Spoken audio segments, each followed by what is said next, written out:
So today we are moving on to the second to last concept in this unit, right? Reminder that we did decide on a unit exam day for you guys, and that unit exam date is May 30th, but again, we'll likely be done before that, okay? And you'll be writing, you'll be starting the next unit before we actually write the exam. That's fine, it's not a big deal. That way you got 2 weeks notice on the test, okay? Now, we've been talking quite a bit about work and energy over the last week and a half or so, okay? And we're still going to have some stuff that has to do with energy. Not so much now with work, more just with energy, but specifically with mechanical energy, okay? Which we've already said and gone over a few times. How do you calculate mechanical energy? Right, it's potential energy plus kinetic energy. It's essentially the total energy of an object, okay, of a moving object or an object that's above the ground, okay, something like that, okay, not, of course, counting its thermal energy or things like that. Okay, so the big thing here is quick review, okay, when energy is transferred to an object, it can cause a change in both kinetic and potential energy simultaneously. If we were to sum up that entire sentence in one word, that word would be? Oh. If we were to sum up this sentence in one word, that word would be?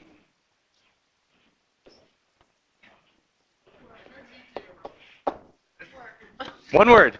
One word, just one. Oh. Do I need to start over? Okay, so we got work. Okay, work's a transfer of energy, right? It changes the energy, either potential or kinetic or both at the same time. That's work. Okay, what we're going to be looking mostly at today is what happens when no work gets done. Okay, this object has energy.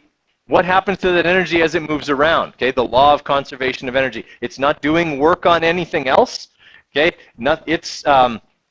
no work is being done to it, so its energy stays constant, right? What changes about it is how much of its mechanical energy is going to be potential and how much of it is going to be kinetic, right? And we introduced this a little bit towards the end of the day yesterday when I showed you the picture of the roller coaster, and I said, you know, the energy up here is the same as the energy down here is the same as the energy over here, right? The total mechanical energy at all three of those points is the same. What's different at all three of those points is that up here, most of it is potential. Down here, most of it is kinetic, and here it's, you know, some combination of both. Okay, everybody recall that from yesterday? Okay, so we're going to kind of, that's actually a bit more advanced than what we're going to start with here. Right? This is going to be a review a little bit. All right, so kinetic and potential energy, okay, are so closely related, okay, that we generally combine them as mechanical energy because it is most of the time more common to see that an object has both as opposed to just one or just the other. Okay, and this is the formula here that we've already dealt with and already talked about a little bit. Mechanical energy is the sum of kinetic and potential.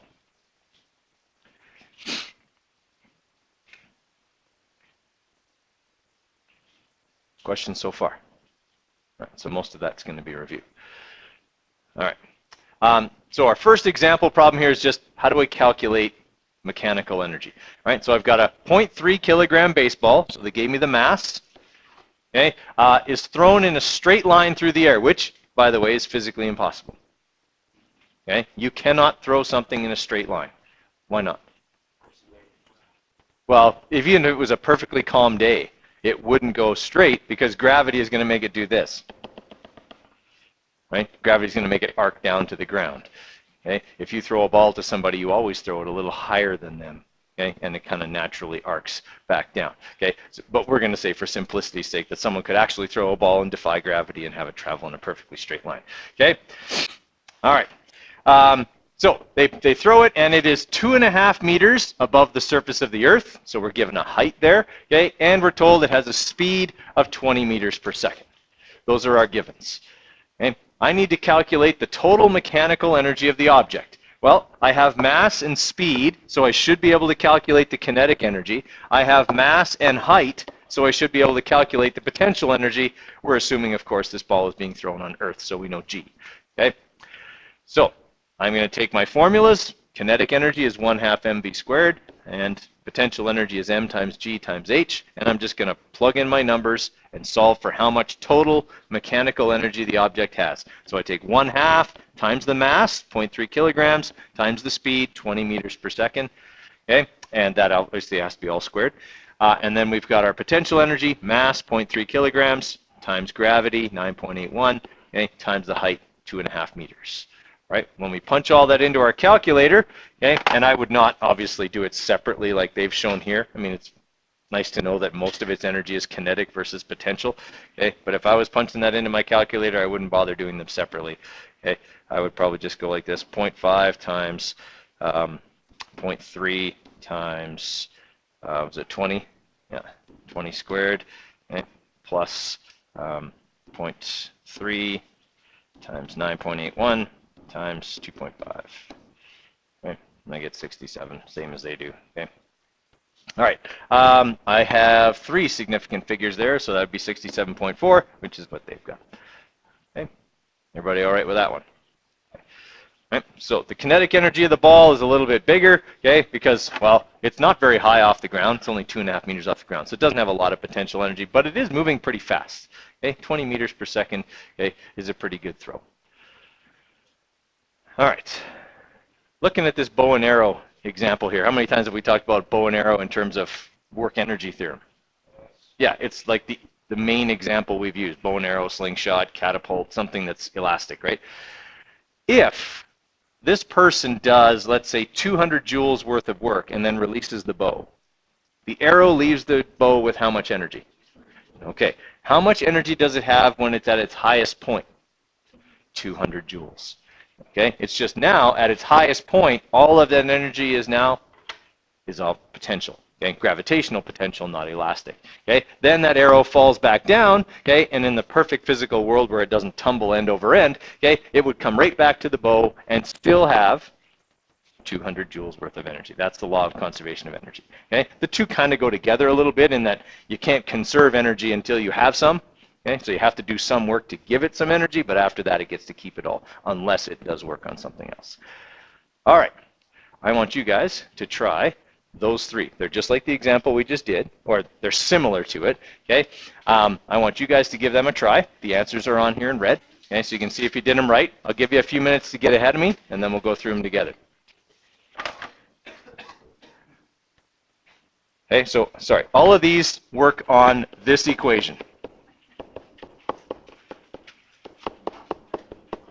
Okay, they all work on the idea that mechanical energy is kinetic energy plus potential energy. They may not all ask you to calculate mechanical. Some of them give you the mechanical and will ask you to calculate one or the other of these. Okay. All right, so for number 8, okay, they're telling us that the seagull's flying horizontally at 8 meters per second, so it's got kinetic energy. Okay, it's got this clam in its mouth, okay, that has a mass of 300 grams, which, as we talked about a moment ago, is 0.300 kilograms, because there's 1,000 grams in a kilogram.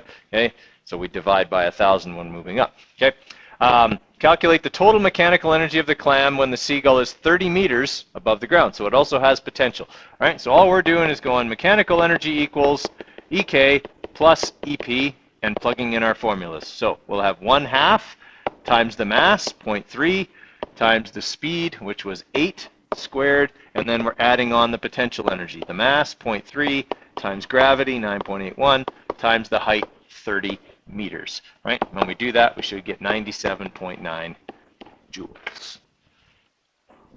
Okay? Everybody follow there? All right. How are we doing on number 9? How many people have done number 9? Okay? How many people are stuck? Okay, let's go over number 9.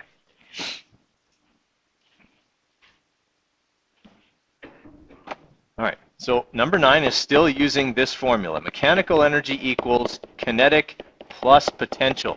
But in number 9, it asks us to calculate the gravitational potential energy of the athlete. So they want us to find this number here. So how do I get EP by itself in that equation? Right, subtract kinetic over to this side. All right, so EP is going to equal mechanical minus EK. Everybody all right with that? They give us the mechanical energy of the athlete right here, 3.00 times 10 to the 3 joules, so 3,000 joules. Okay? And they tell us how fast they're moving and their mass, so I have enough information to do 1/2 mv squared. Right? So that's what I'm going to do. I'm going to take my 3,000 joules of mechanical energy and then subtract 1/2 times 55, the mass of the athlete, times 8.33 squared. Okay, so I'm taking mechanical, subtracting kinetic, and that will leave me with my potential energy. So in my calculator, that's going to look like this. 3,000 minus 0.5 times 55 times 8.33 squared. Right, that gives us 1,091.8, but we only have 3 significant figures there, so that'll be 1.10 times 10 to the 3 joules. Okay, question? All I did was subtract EP over to this side. Then I just moved it around. Okay, I could have left it like this. If I subtracted EK, I could have just gone EM minus EK equals EP. But I'm a left brain. Like, it's got to all be organized. Does that follow? You follow there? I just subtracted EP over to this side, or sorry, EK over this side because I was adding them. Yeah? All right, so does everyone follow how we did that one? Okay. Sorry. Okay, so I got 1,091.8, right? That was my actual answer. This number here has 3 significant figures. This number has 3 significant figures, so my answer can only have 3. So what I did is I rounded this to 3, to 3 significant figures. Okay, the 9 rounds this up. Okay, the 1 doesn't round, right? So, sorry, I rounded that wrong. It should be 1.09. See, that's why you're confused, because I did it wrong. Okay, I don't know why I went 1.10. 1.09 times 10 to the 3 joules. Okay, so I have to keep these 3. 1 isn't big enough to round 9, so I leave it at, and then I move the decimal. 1, 2, 3. That's where that 3 comes from. Yeah? Okay, one step further than having you calculate the potential energy of the athlete would be to calculate how high above the ground they are. Okay, in other words, how high did they jump? Right? If I now know that the potential energy of the athlete is this number, can I calculate their height? Yes, because I know their mass. So I would put in here that EP equals m times g times h and solve for h. Okay, so I would take my 1.09 times 10 to the 3, okay, and I would divide that by 55 times 9.81.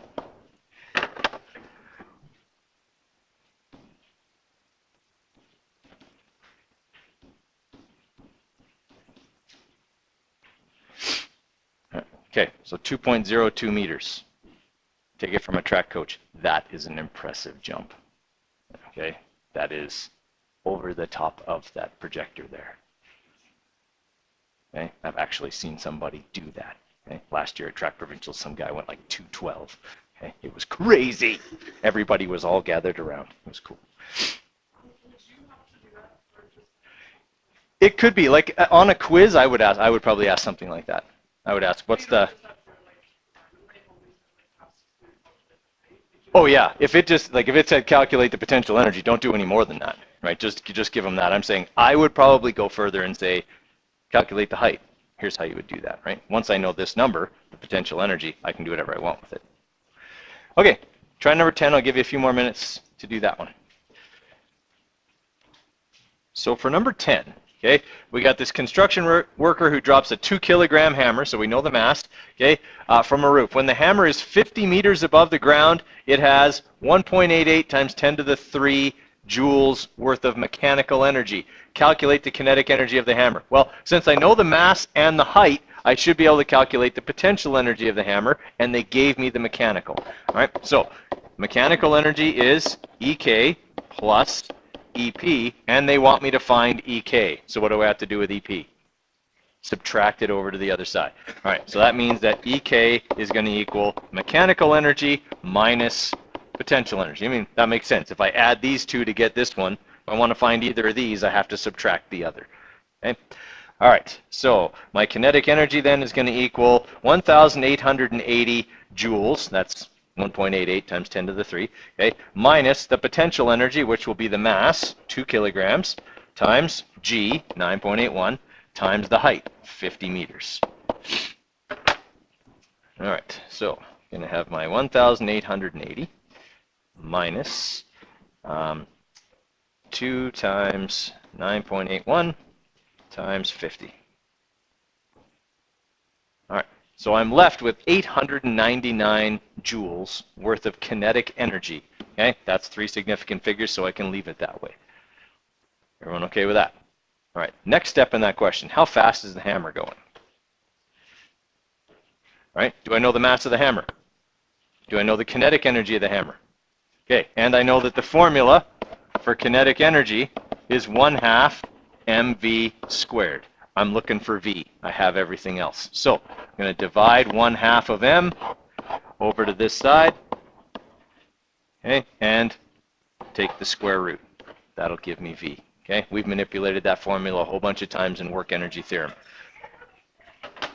Okay, so what we're going to have then is 899 divided by 1, because that's half of the mass, and then square rooted. So basically just the square root of the answer.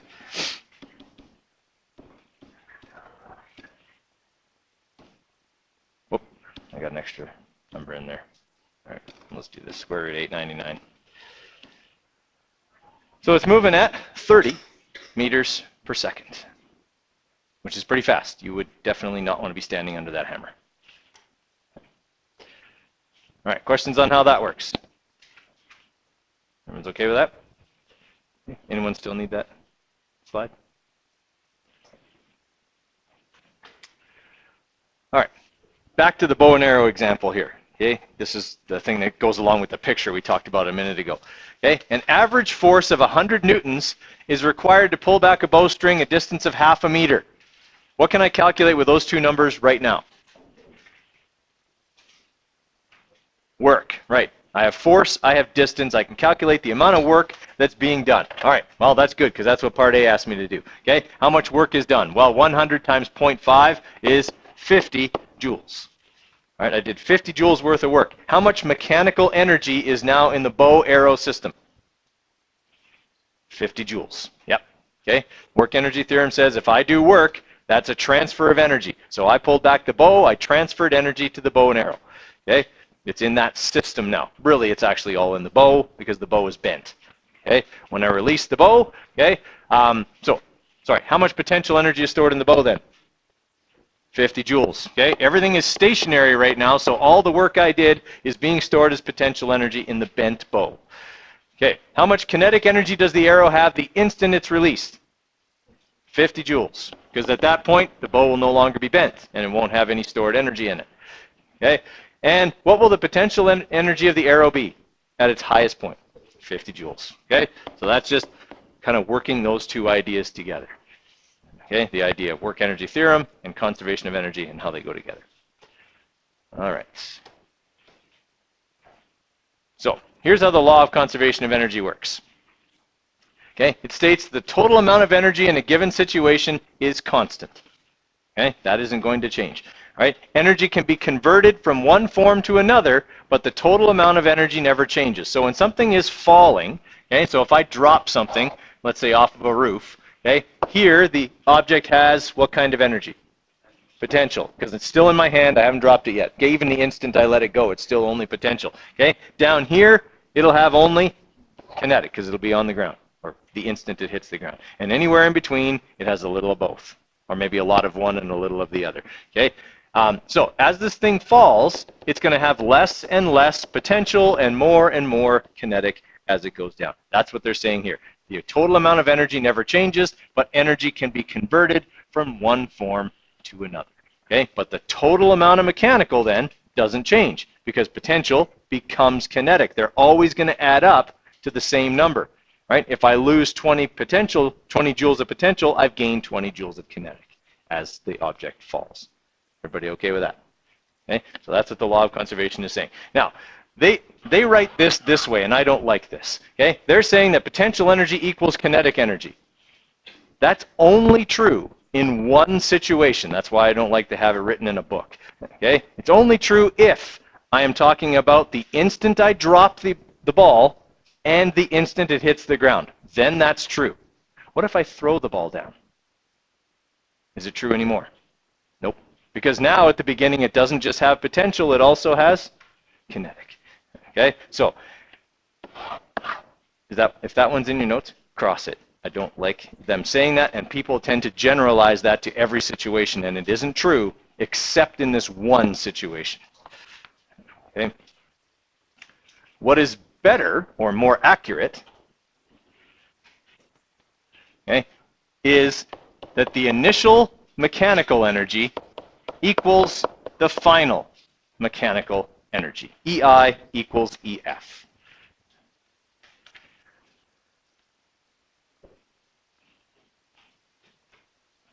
All right, we just went over how we calculate mechanical energy. What two things do I add together? Kinetic and potential. So if I want to expand this out, okay, it really looks like this. My initial kinetic energy, EKI, plus my initial potential energy, EPI, okay, equals my final mechanical energy, which is the kinetic final plus the potential final. Okay, I'm still saying the same thing. EI equals EF. I've just expanded it out to show the two kinds of energy involved on both sides.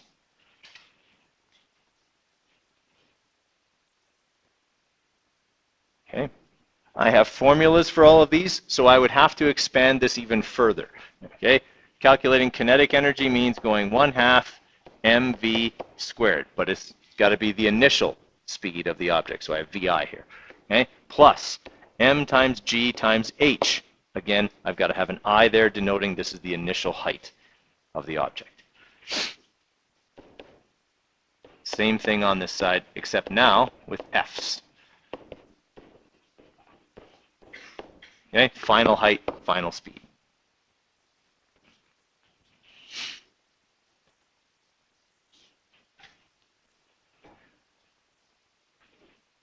Okay, written this way is always true for any situation. Okay, not like this, which is only true for a situation where the object is dropped. Okay, this is true in every situation. What I can do is I can cancel off any of these that might be zero in a given situation. All right, so if I'm talking about this situation here where I'm dropping the object, well, if I'm dropping it, what's its initial speed? 0, which means this whole term here is actually 0. So EK is 0. So that means I can cancel that right off and say, okay, I don't have any of that. Okay, and then at the end, since my final point is on the ground, what's HF?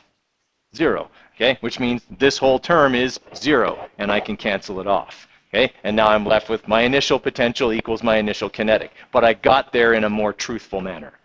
Okay, I didn't kind of skip steps. Does everyone follow what I did there? Okay. All right, let's say that the situation is I threw the object off the roof, straight downwards. Okay, so do I have initial kinetic energy now? Yeah. Do I have initial potential? Yes. Do I have final kinetic? The instant it hits the ground, is it moving? Yeah. Okay. What about this? Do I have any of this? If my final position is on the ground? What's my final height if I'm on the ground?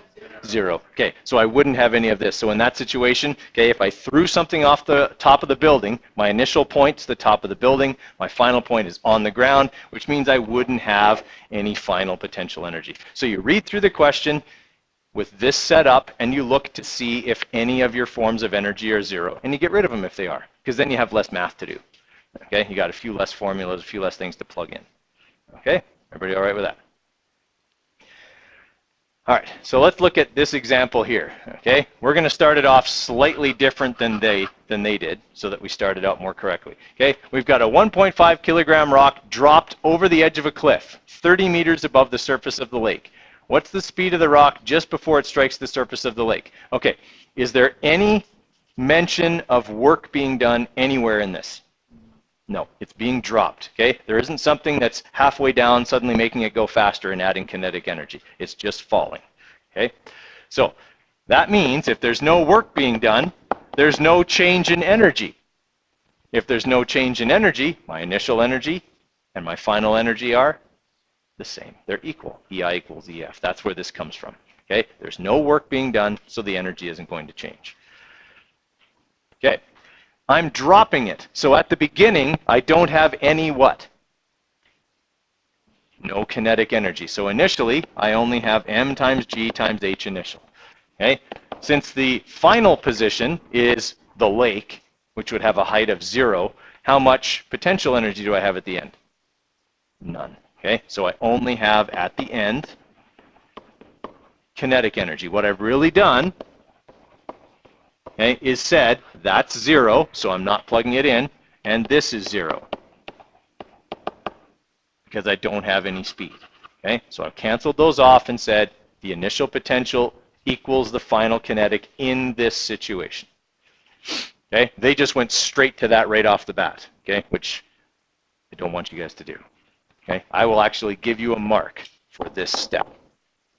Okay, in a law of conservation of energy problem, showing me that you can identify what kinds of energy are involved is worth a mark. Okay. All right, so now they're to the same point that we are. Okay, we know we have initial potential, we know we have final kinetic, they're equal. We need to solve for the speed of the rock the instant it hits the surface of the lake. All right, so what am I looking for? Which variable? I'm looking for VF, the final speed of the rock. I need to get that by itself. So what do I need to move? Half of m. Okay. So if I move half of m, I'm going to divide it because I'm multiplying them right now. What's going to happen to those two m's? They're going to cancel. Okay. This is true because all things fall at the same rate. Okay. If I had dropped the piano, it would be going the same speed as the rock when it hit the lake. Okay? Mass doesn't matter in terms of how fast you fall. It matters how much energy you have. Okay? But in this case, because the mass doesn't change, that part of the energy equation doesn't change either. Okay? All right, so we can cancel that off. If you're not comfortable canceling that off, can you leave the mass in there? You can. Okay? You just punch in the mass here. The only time that'll come back to bite you is if I give you a question and I don't give you the mass. Okay? And I did that once. Okay, on a test, on a unit exam. I gave the people a question about a roller coaster and I didn't tell them the mass of the roller coaster. Okay, and we had gone over this 35 times and we had said every single time, you can cancel mass. Okay, and then I had a person come up and say, Mr. Coder, I think you forgot to put mass on this question. And I read it. Honestly, I had just forgotten, but it didn't occur to me that I needed it because I knew I didn't. Okay, and I said, oh, well, it's 500 kilograms. And they smiled and went back to their desk and sat down and started doing their work. And I saw a few people kind of looking strangely at me after I did that. Okay? And then another person came up and said, Mr. Coder, I think you forgot to give me mass, because they just hadn't heard what I said to the last person. I said, oh, sorry, it's 1 kilogram. And they're like, okay. And they went and sat down, and I could see a couple of other people in the class that were kind of cluing in. Okay, it doesn't matter. I could give them any number I wanted, and I did. And then I started seeing people kind of getting kind of worried, and I was like, guys, remember, mass doesn't matter. That's why it's not in the question. But they were a little, when I saw them getting upset, I decided I better say something. Okay, but I mean, I could have just kept going and given a different mass to everybody, 1,250,000, and it wouldn't have mattered. I could have given any mass I wanted. Okay, it wouldn't have affected the final answer. Okay, yeah, I just wasn't in the mood to really mess with people that day. So, okay, so I've isolated over here. Now I have VF squared. What do I want? VF. Okay, so I've got to square root what I've got left over here. So I'll bring this mess over here now and make it look a little neater. Okay, so on this side, I'm going to have GHI divided by 1/2, because I canceled the m's. Okay, and square rooted to get me the final speed of this, okay? And that's what they've done down here, okay? You can see that in theirs, they canceled mass off in this step, okay? And then they have 2GH, right? They have 2GH. Why do they have 2 and I have divide by 1/2? Yeah, it's the same thing. Dividing by 1/2 and multiplying by 2 is mathematically identical. Okay, it doesn't matter which. I like to move the 1/2 over and leave it on the bottom because that's what I had. Rather than turning it into a 2, okay, it seems to make more sense or easier to follow this way. Okay, so that's why I'm going a little different than what they have. Okay, so we plug in our numbers here. We're going to have 9.81 times the height, which they said was 30 meters, okay, divided by 1/2. They have 2 times 9.81 times 30, which will give them the same number. Okay, when we do that, we get 24.3 meters per second.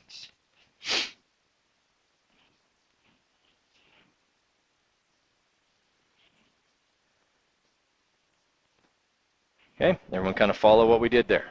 Okay, we set our initial mechanical energy equal to our final mechanical energy and then solve for something we didn't have using all the things we did have.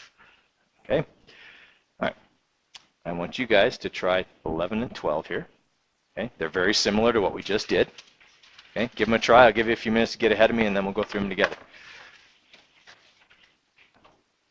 So the answers are on there. You can check and see if you did them right that way. All right, so for number 11, okay, we got 10 kilogram water balloon, which please don't ever drop a 10 kilogram water balloon on somebody. That's that's like almost 23 pounds, okay? Like that would really hurt, okay? Even if it broke, it would still be a lot of mass on your neck, okay? So it's being dropped from a height of 12 meters. Calculate the speed of the balloon just before it hits the ground. All right, so there's no mention of anything other than gravity being in here. Okay, no one's throwing the balloon, they're just dropping it. Okay, so we know that initially then, okay, we have EK initial plus EP initial equals EK final plus, oops, sorry with the F, EP final. All right, initially, since it's being dropped, do I have any kinetic? All right, so I can take that out right now. And at the end, do I have both kinds or only one? Which one? Only kinetic because I'm on the ground. Okay, so I can cancel those off. Now I can plug in my formula. So I'll have m times g times h initial equals 1/2 mvf squared. Okay, those are the two types of energy I have. Got it? Yes, please do. You're going to get a mark for it. Okay. Like this?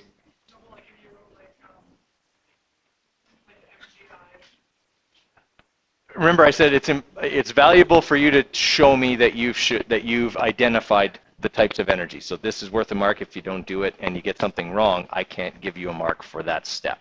Right? If you do the whole thing right and you got the right answer, I have to give you the right mark. Even if the only thing you wrote was the right answer, I still have to give you marks for that. Okay? I mean, basically, I have to say you're an incredibly good guesser and deserve 8 marks because you showed me no work but have the right answer here. The problem with doing that is, if you don't get the right answer, then I can give you nothing, right? So show me all the steps so I can give you part marks in case anything goes wrong. And oftentimes with these, people mess up punching it into the calculator, okay? So they're going to want to get 7 out of 8 if all they did wrong was didn't punch in the calculator right, but knew exactly how to do it. Follow me there? Yeah. Okay, I'm trying to find the speed just before it hits the ground, so I'm looking for VF. So I want to divide both sides by 1/2 of m. Okay, the m's are going to cancel, and I'm going to take the square root in order to get VF. So I'll have 9.81 times 12 divided by 1/2 square rooted to give me VF, and that should come out to 15.3 meters per second. All right, questions on 11? Where to get what? Right here, 12 meters. Okay. How many people are done number 12? Okay, let's go over that one then too. Okay, so we have a 30 kilogram child on a trampoline who jumps vertically into the air with a speed of 1.6 meters per second. So we're assuming here that the height of the trampoline, this is a trampoline that's built into the ground. Okay, if you've ever seen, sometimes people build them that way. Okay, they dig a hole underneath, and that way they sit in the hole. And if they fall off the trampoline, it's not like falling off of the elevated trampoline. Okay, so they're at ground level, and they're moving at this speed. We're trying to figure out how high they're going to go. So they're going to go from ground level up to here like that. Okay, we need to find out what's the height. Okay, how high did they go if they left the trampoline, which is at ground level, at 1.6 meters per second? All right, gravity is again the only thing doing any work here. So EI equals EF, okay? EP initial plus EK initial equals EP final plus EK final. It doesn't matter what order you have those in. Okay, do I have any initial potential energy? No, I'm at ground level. My height is 0, so I don't have any of that. Okay, but I do have initial kinetic because they told me the child's moving at 1.6 meters per second. Okay, at the end, when they're at their maximum height, they have potential. That's what we're looking for. Okay, do they have any kinetic at that spot? No, because that's where you stop and turn around and come back down. All right, so we can eliminate that. So we have then 1/2 mvi squared equals m times g times h. And the question wants us to find the final height. Okay, so what do I need to do with m and g? Divide them over to the other side. And when I do that, the m's are going to cancel again. Okay, so I'm not going to need the 30 kilograms. Okay, and now I've got my formula for HF. Very common mistake here is for people to square root this. Do I need to square root this? No, h isn't squared, so I'm solving for it the way it is. Okay, so I'll have 1/2 times 1.6 squared, because v is squared, okay, divided by 9.81. That's going to give me HF, and that comes out to 0.13 meters, I believe, right? Yeah. Actually, I should have 3 significant figures there, so I better punch it back in here. 0.5 times 1.6 squared, okay, divided by 9.81. 0.130, okay. 130 meters, so about that high. It's a little kid. Okay, they don't jump very high. They're scared. Okay, all right. So there's my final height. Okay, of the chuck. Everybody all right with that? Okay, so is this idea of EI equals EF making some sense? Okay, it's going to get a little more complex than this. Okay, we're going to start dealing with situations where we have all 4 kinds. Okay, EI will have both potential and kinetic, and EF will have both potential and kinetic, and we'll have to solve for something. It doesn't change fundamentally what we do. Okay, it just has more numbers. All right. Looking at this idea here with the pulley. Okay, if I have this set up, a 2 kilogram mass and a 1 kilogram mass over a vertical pulley, okay, and I'm holding the 2 kilogram mass, is there energy in that system? Yes, there is. What kind? There's potential. Okay, they're both off the ground. But really, does the 1 kilogram mass have any potential energy in that system? Can the 1 kilogram mass fall? No, it can't, because it's attached to a heavier mass over a pivot point. Okay, it's not going anywhere. It's going to, if anything, it's going to move up, not down. So it has no potential to fall because of the setup. Right? All the mechanical energy that's in this system right now is because of the potential energy of the 2 kilogram mass. It's the one that's going to move. Right? When it falls, is it going to fall at 9.81 meters per second squared? No. Okay? It's going to do some work in pulling the 1 kilogram mass. Everyone follow there? Okay, is that going to affect the energy of the system at all, though? No. It's still going to have the same amount of total energy in the system. It's just that the energy of the 2 kilogram mass will decrease. The energy of the 1 kilogram mass will increase. But the total energy in the system is still going to be conserved. Okay? It's just one part of the system can do work on another. Everyone okay with that? You're never going to get a pulley question. It's just to talk about what can happen to energy. Sometimes it looks like a system loses energy, but it's really that it moved from one object to another in that system. The system still has the same total energy at all times. Okay. All right, we already talked about this example here. Okay. And we've already done a few like this. Okay, let's try though. Let's try 14 here. We'll do it, and we'll do 14 together. All right, so I've got a pendulum that has a 500-gram metal ball. What do I need to do with that number right away? Convert it to kilograms. All right, so it's a 0.500 kilogram ball. All right, it's suspended on a 50 centimeter long string. Well, I'm going to write that that's half a meter.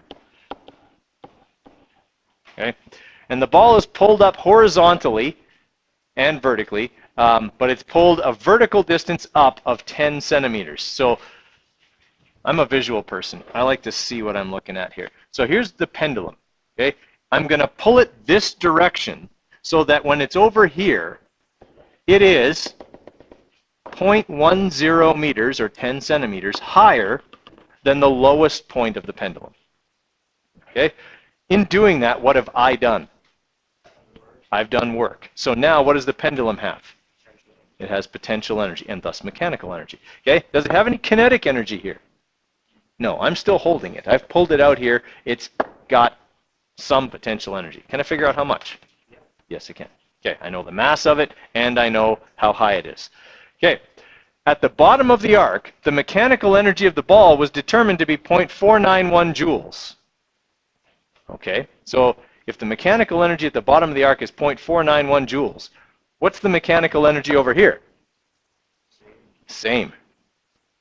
Right? The mechanical energy of that ball isn't going to change.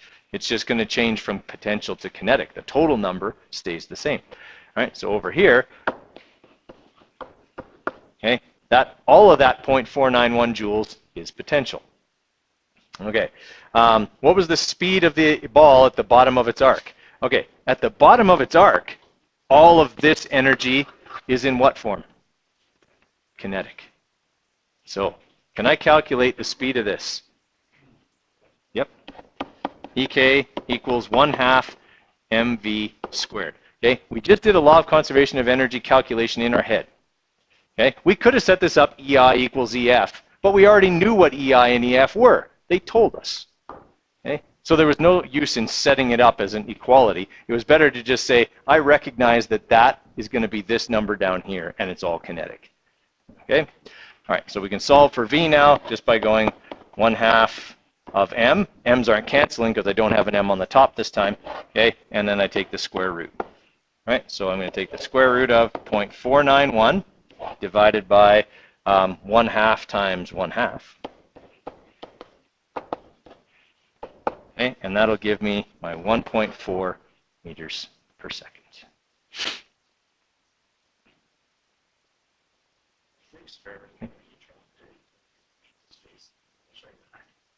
Yeah, Mr. Hesh does that one. He's young. He's also done it a whole bunch of times and never hit anyone. Ever. It's wood-like. I'm sure there's some wood product in that. Yeah. Okay. Yeah, I don't necessarily do that one. I've had some bad luck with that because people just don't stand still. You're like, okay, I'm going to drop this, stand still, and they're like, they watch it and they move forward, and then there's blood and then the lawsuit, and we just don't need. I don't need that in my life. Yeah. I watch someone else do that. Yeah. Yeah. Mr. Hesh actually, when he does it, holds the person against the wall. You stand someone against the wall and you have the weight hanging from the ceiling, and you pull the weight and you put it on the person's nose, and then you let it go, and it swings out and swings back. As long as they don't move, it can't hit them because of the law of conservation of energy. The only way it could hit them would be for it to gain energy, so it would go higher. It can't do that, so it swings out and comes right back and comes like right to here. Okay? The problem is that people have a tendency to move forward as they watch something move away. It's just something you do as a natural reaction. Okay? And then they watch and come back. And unfortunately, the natural reaction is to watch it smash them in the nose. So, yeah, don't want to do that. Okay? All right. Well, it's less effective demonstration if there's no element of danger. All right, so we just talked about, this is the pendulum. So you guys read my mind and you asked about a pendulum. There it is. Okay, a pendulum is an example of the law of conservation of energy. It's always going to swing back to the same height every single time. Okay, that's the situation that we have there. Okay. All right.